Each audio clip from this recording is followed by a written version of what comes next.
Jimin laughed as Jungkook broke down in tears on live TV, but 3 seconds later, the crowd screamed in disbelief at what unfolded next. "Don't open that door, Jungkook, please." The scream came too late. The latch had already clicked. The silence of the backstage corridor shattered like glass under pressure as Jungkook stepped into the dressing room, and the screen, still broadcasting live to millions, caught everything. Just minutes earlier, the live stream was filled with light laughter and playful banter. Jimin had laughed genuinely, openly at Jungkook's awkward tears as he tried to explain the meaning behind a fan letter. It was meant to be a sweet, emotional segment. Jimin had even reached out, teasing, "You cry too easily these days. Are you okay, Kook?" The audience laughed with him. Even Jungkook smiled through the tears. But then, something shifted. 3 seconds later, his face went pale, almost translucent. His gaze snapped to something or someone off camera. The way his shoulders tensed, the sudden retreat of his breath, like he had seen a ghost. The chat erupted in confusion. Jimin's smile faltered as he followed Jungkook's stare. Then, the camera cut out. For exactly 12 seconds, the stream went black. It returned with static and chaos. Jungkook gone, Jimin shouting for the crew, security rushing past. Something had happened, and the internet exploded with speculation. The truth was far stranger than anything they imagined. Backstage, the lights flickered like they always did before it came. Jungkook knew that rhythm now. Buzz, flicker, buzz. The cold came next. A thick, swallowing cold that clung to his spine no matter how many jackets he wore. They had both tried to ignore it. The whispers behind the mirrors, the sudden bruises that appeared overnight, the fan who sent a letter written in reverse Korean, quoting lyrics that had never been released, the song that played on loop during soundcheck, though no one admitted to starting it, the door that locked by itself. It all started 2 weeks ago, in Osaka. A fan meet turned feverish. Jimin had collapsed on stage. Not from exhaustion, not from stress, but something else. He'd whispered something when he regained consciousness. "She's back. She followed us." Jungkook hadn't believed him. Until tonight, the dressing room was unnaturally dark, though every light switch was flipped on. The faint scent of burned perfume stung his nose, flowery, synthetic, but undercut with something rotten. And in the middle of the mirror, drawn in something red, was the phrase, "You sang her song." He didn't remember singing it. Neither did Jimin. But the file existed, buried in an archived folder from their debut era, a demo track that was never finished, never recorded. So how did it end up on the live broadcast from last week? Jimin stood frozen in the hallway, body tensed like a wire about to snap. His eyes weren't on Jungkook anymore. They were locked onto the mirror behind him. "Jungkook," Jimin whispered. "Don't turn around. She's watching." But Jungkook had already moved. The figure was not reflected in the mirror. She was standing behind him, not his reflection. Her eyes were voids. Her smile, grotesquely stretched. And she was humming. It was the song. The one no one remembered recording. The one that never existed. Jungkook screamed, and the sound cut the live feed. The crew reached the room seconds later. The door had locked from the inside, but Jungkook was no longer there. Just Jimin, collapsed on the floor, his face streaked with tears. He wasn't laughing anymore. And for the next 24 hours, no one could reach Jungkook. Not his phone, not his GPS. His last message was a voice note to Jimin. "Young, I think we brought something back with us. She's not in the mirror anymore. She's inside the song. Tell the fans, don't listen to it again." But the problem was, it was already viral. The cursed melody had been clipped, remixed, shared a million times across the internet. People said if you played it backward, you could hear a woman whisper your name. The same night, 3 fans collapsed during a live fan cam viewing. 2 more were hospitalized after reporting that their mirrors wouldn't stop bleeding. A hashtag trended, the haunted comeback. But Jimin knew the truth. This wasn't about ghosts. This was about guilt. About the girl they left behind in a basement studio in 2015. The trainee who never debuted. The one who wrote that song before she disappeared. The one who had sworn, through clenched teeth and tear-slicked eyes, "If I can't sing it in life, I'll sing it in death." Jimin wiped his face with a trembling hand, staring into the mirror. His reflection blinked a second too late. She was back. And this time, she had a global audience. Shut it off. Shut the damn thing off. Namjoon's voice tore through the silence of the conference room like a whip, sharp and panicked. The speakers still echoed the last haunting hum of the melody, her melody. Everyone was frozen. The screen at the front of the room still played the glitchy recording of Jungkook's last live stream, but it was muted now. Jin fumbled with the laptop, yanking the aux cable like it was a venomous snake. The room fell into an uneasy silence, broken only by the shallow breathing of 7 men who should have been used to the pressure, but weren't prepared for this. Jimin sat slumped in the leather chair, his face pale, lips trembling. He hadn't spoken since they'd pulled him out of that room, not during the emergency board meeting, not during the PR damage control scramble, not even when the CEO himself demanded an explanation. He just stared, eyes hollow, mind somewhere else. Yoongi leaned forward, voice low, unusually serious. "Tell us the truth. What happened in that room, Jimin?" Silence. Then, slowly, as if dredging up something that didn't want to be remembered, Jimin said, "It wasn't her reflection. It was her. She's not dead. She's not alive. She's something else." Taehyung exhaled hard, gripping the table. Who the hell is she? There it was, the question they'd all been avoiding, dancing around it like a landmine. Jimin turned his head slightly. "Do you remember Seo Hanel?" The name hit the room like a bolt of lightning. Jaws clenched, eyes narrowed. Even the managers exchanged glances, some knowingly, others clearly confused. Hosok leaned back, rubbing his temples like he was trying to banish an old ghost. "She was a trainee," Yoongi murmured, not asking, but remembering. 2015, the one with the demo files. "Yeah," Jimin said softly. "The girl with the broken voice, but the perfect pitch. She wrote The Hollow Room, the one we all forgot existed, but she disappeared," Jin said. "There was a whole investigation. They said she went back to Busan, dropped out of the industry." "She didn't," Jimin replied, voice flat. "She died in the company basement studio. No one reported it." Namjoon stood up, voice rising. "That's not true. There was a cover-up." Jimin's voice cut through the protest like a blade. Sharp, cold, honest. "They said she left, but she didn't. Her body was never found because she was never missing. She died while recording. In Studio 3, the door jammed shut during a night session, and no one found her until the next morning." He looked at each of them one by one. "We knew her. We all did. But we forgot. Or we were made to forget." Taehyung stood now, pacing. No, that's impossible. I remember she always hummed when she passed by. And her notebook, she had these weird lyrics. Really poetic, but kinda disturbing.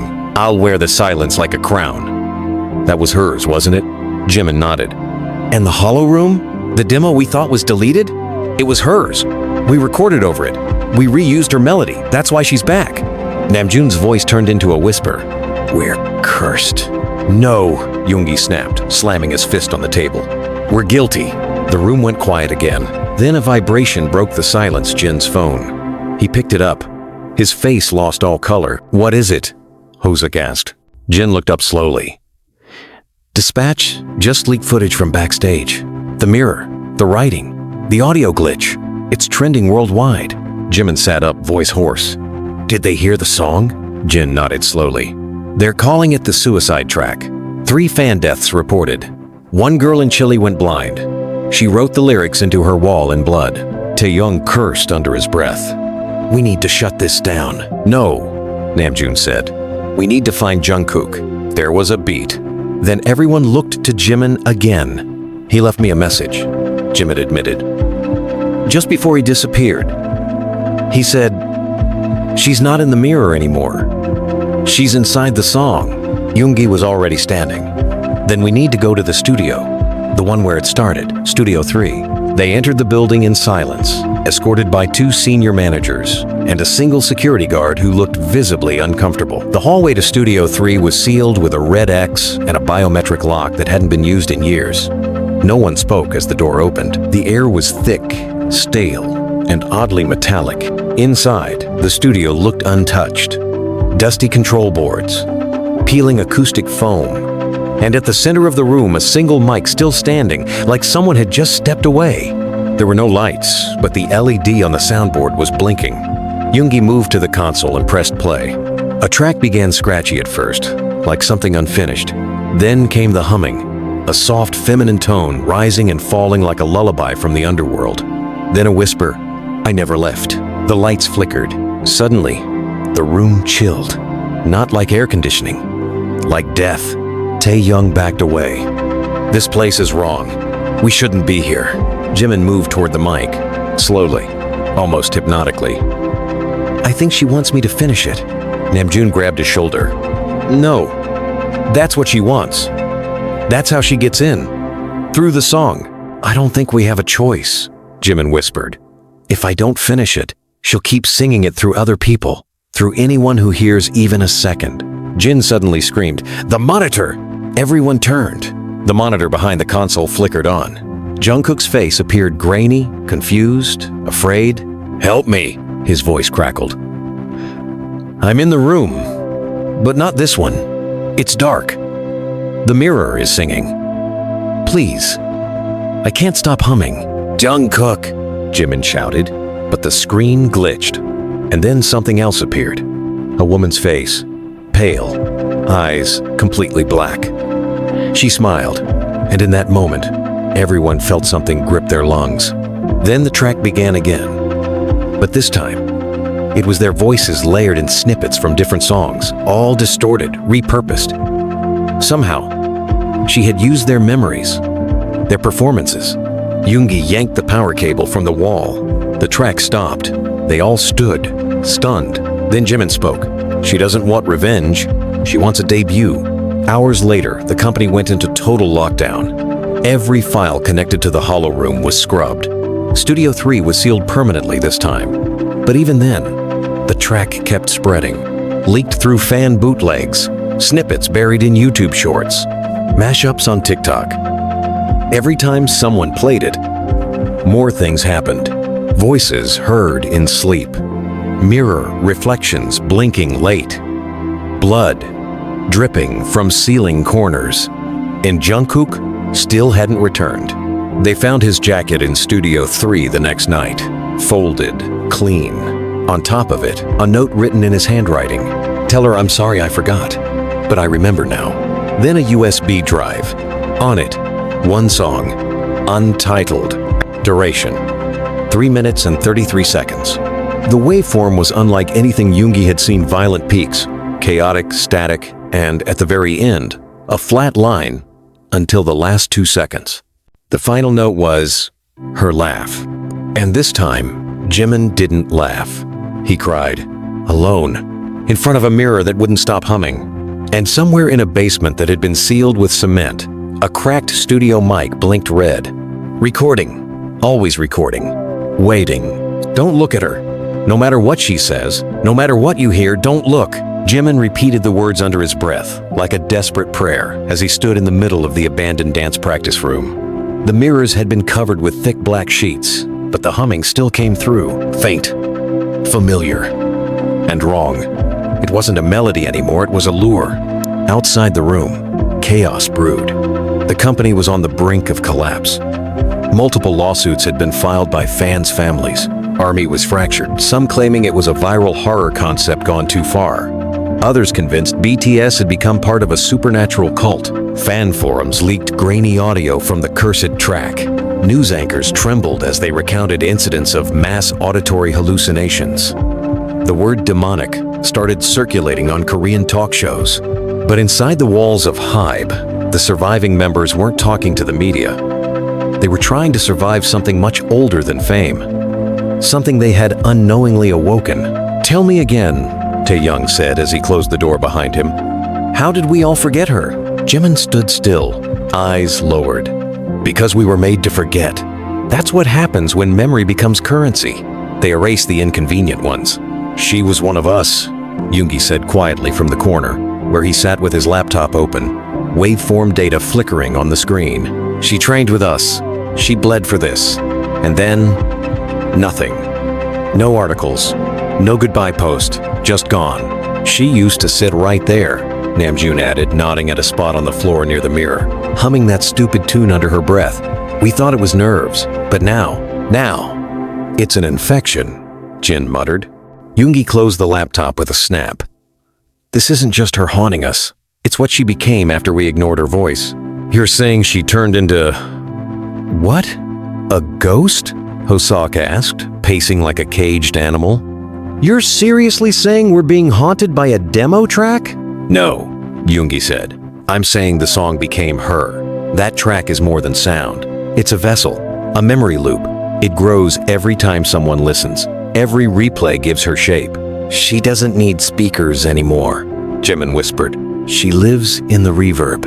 A loud knock made them all flinch. A junior manager cracked the door. He looked sick. The PR team needs you downstairs. Now, it's urgent. Namjoon followed the man down the corridor, the rest trailing close behind.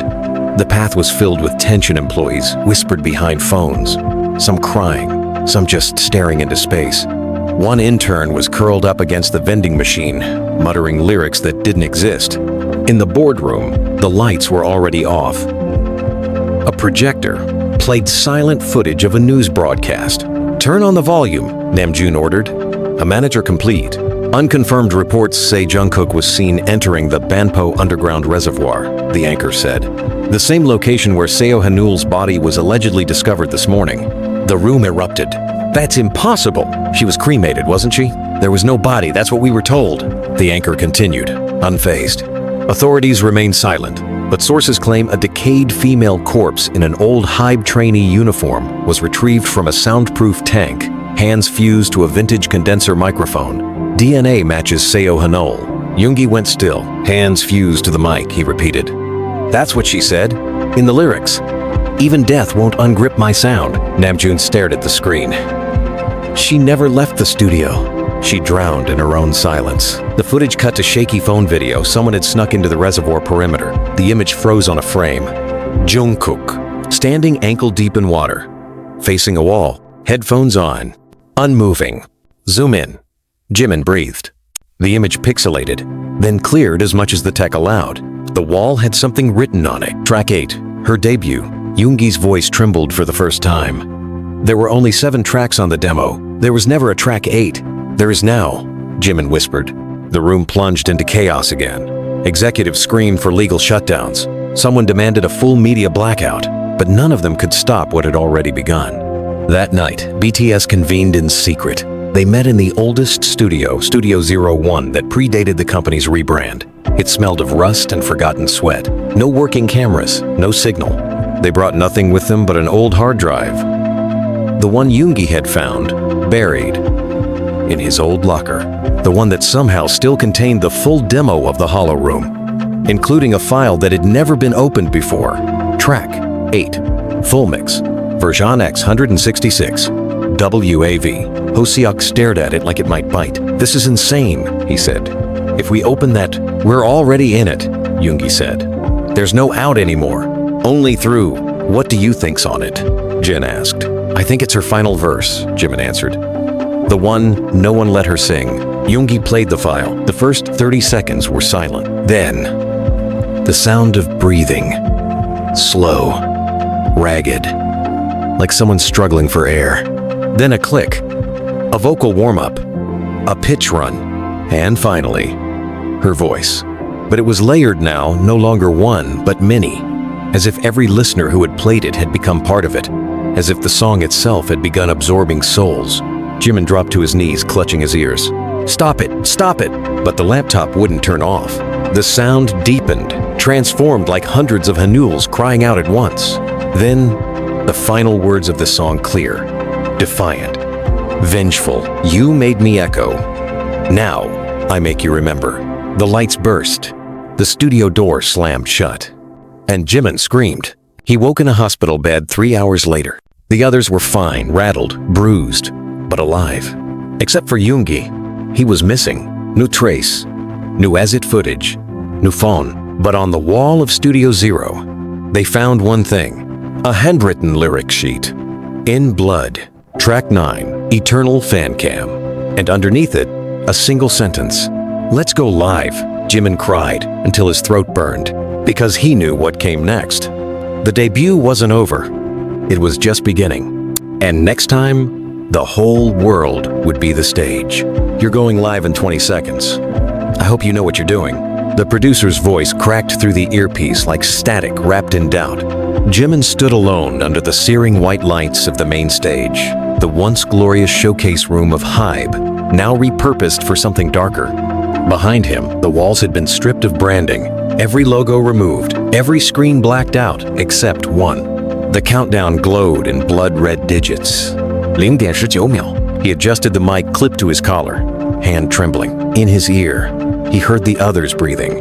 Namjoon, Taehyung, Jin, Hoseok, each isolated in their own rooms, wired into the same feed, about to perform a broadcast they didn't understand. Yoongi was still missing. Jungkook, unreachable. Hanul's voice had infected half the digital world, but what she wanted now was clear. She didn't want revenge. She wanted an audience. 0.10秒. Jimin, Namjoon said in his ear, barely above a whisper. The file she left. Yoongi said the final track was meant to override all media when played live. Once it starts, it can't be stopped. I know, Jimin said. Are you sure you want to do this? Jimin exhaled.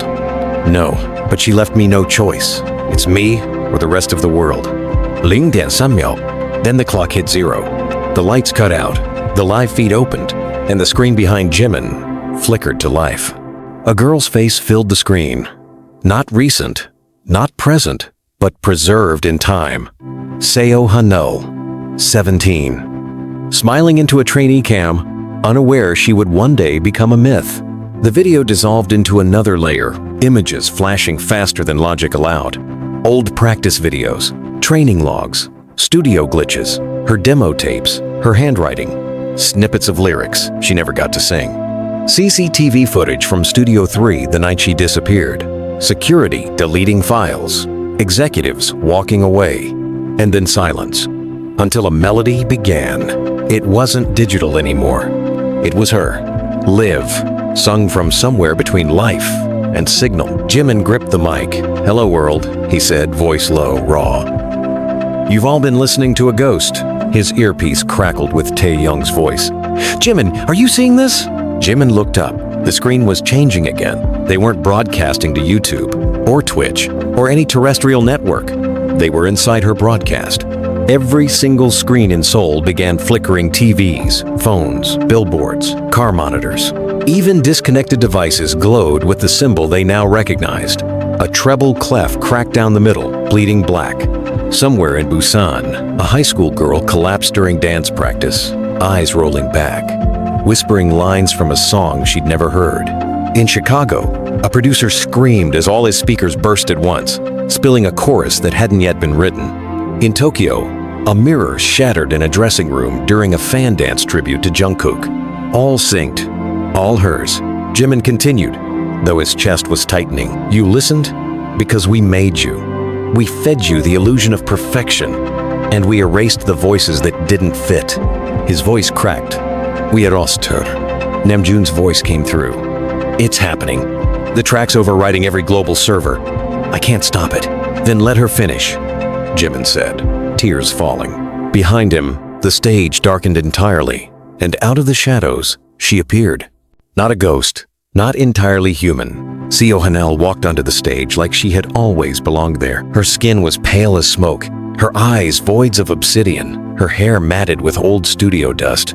But her mouth moved, like it remembered the lyrics before her brain did. She didn't look at the cameras. She looked at him. You remember me now, she said. Her voice was soft, childlike, but it carried more weight than 1,000 screams. I never forgot, Jimin whispered. Yes, you did, but you dreamed of me, and now I'm awake. The music built layers upon layers of past demos, their own songs, vocal fragments she stitched together into a symphony of vengeance. The track behind her played Track 9, Eternal Fan Cam. On every screen around the world, Hanul was singing. But here, in this room, she was something more. She stepped closer. Do you want to know what it felt like, Jimin? He couldn't speak. It felt like drowning in silence. Every time you recorded another comeback, my voice got smaller.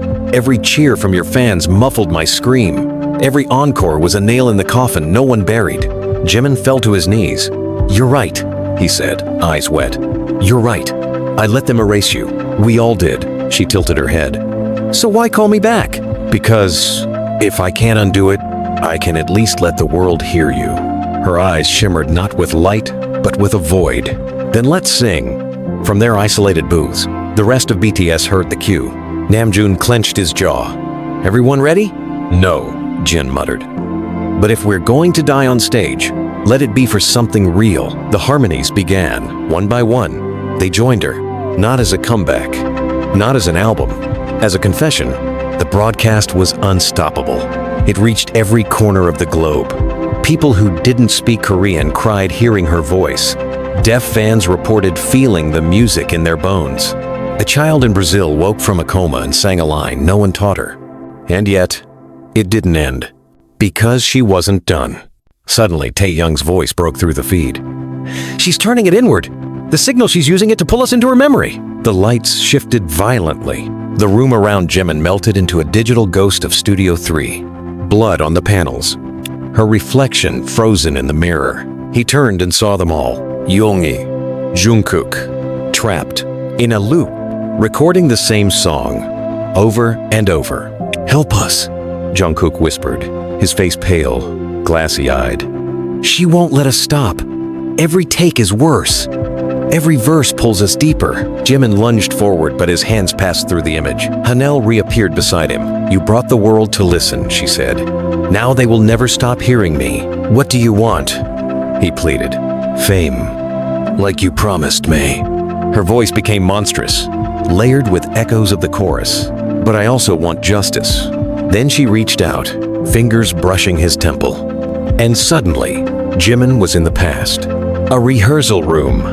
2015. He was yelling, No, Hanel, your pitch is off again. Just drop the harmony, let one of us do it.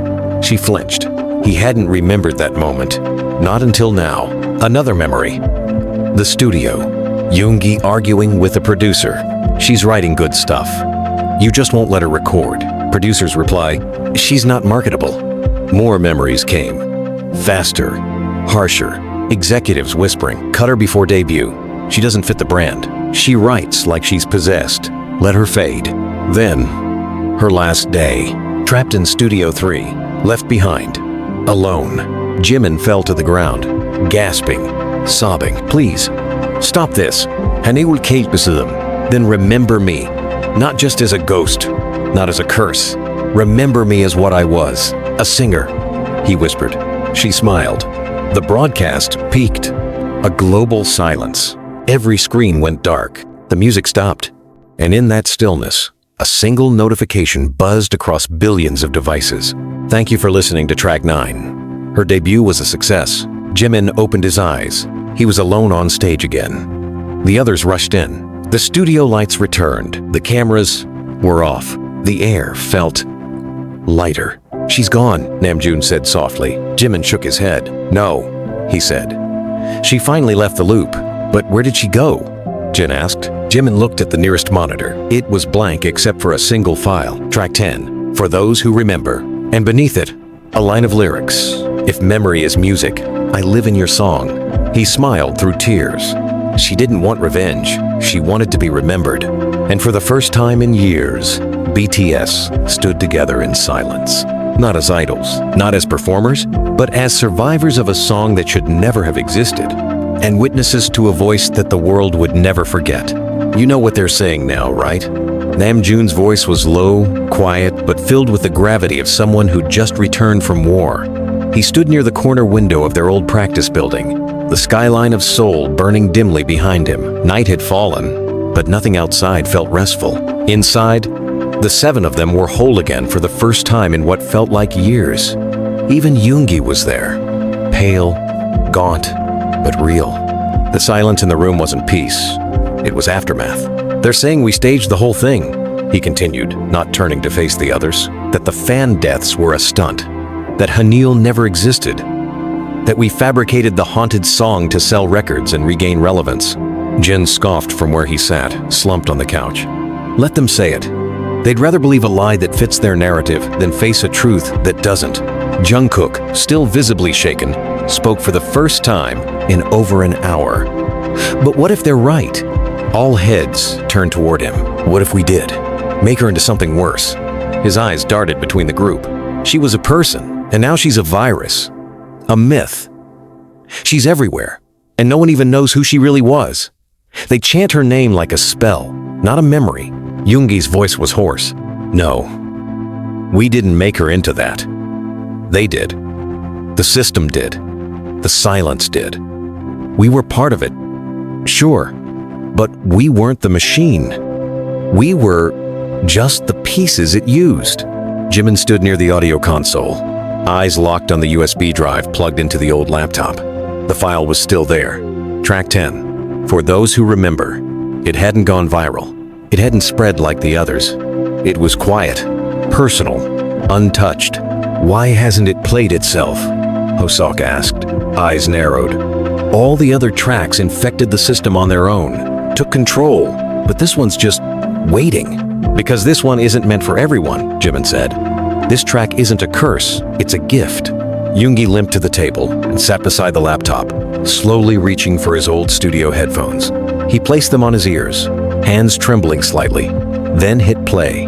The others waited in complete silence. And then, slowly, Yoongi began to cry. Not like before, not from fear, or trauma, or exhaustion, but something deeper, something gentler, something filled with regret. She recorded this the night before she died, he whispered. It's not finished. It's just her, talking, laughing, telling stories to no one. She was trying to leave a memory of herself, in case someone ever found it. He pulled off the headphones and handed them to Jungkook. Each of them listened in turn, and with each voice, the room changed.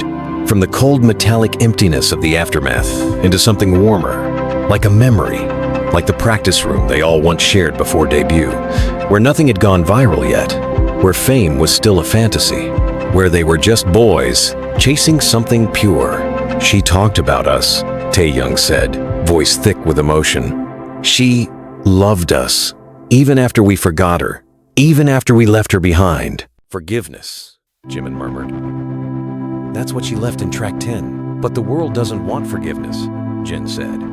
It wants scandal. It wants ghosts, demons, villains. Jungkook finally looked up.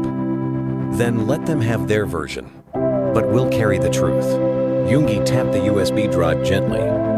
What do we do with this? Jimin looked at him, then at the others. We finish it. No one argued. They returned to Studio 3. Not because they had to, but because she deserved more than a whisper. They cleaned it, rewired it, painted the walls, hung her lyrics up like art. They restored the room she died in, not to erase her death, but to honor her life. And over the next 7 days, they recorded track 10 together, layer by layer, lyric by lyric. Anuel's original vocals remained untouched, her voice leading the arrangement. It wasn't a comeback. It wasn't for charting. It was for her. And when they finished, Jimin stood at the same mic where she last sang and whispered into the silence, "You're remembered, always." Then they released the track anonymously. No names, no artist credits, just the title. For those who remember. The world ignored it. No trending hashtags. No viral fan cams. It was too quiet for the algorithm, but those who needed it heard it. A girl in Busan placed headphones on her grandmother, who had been nonverbal for 3 years.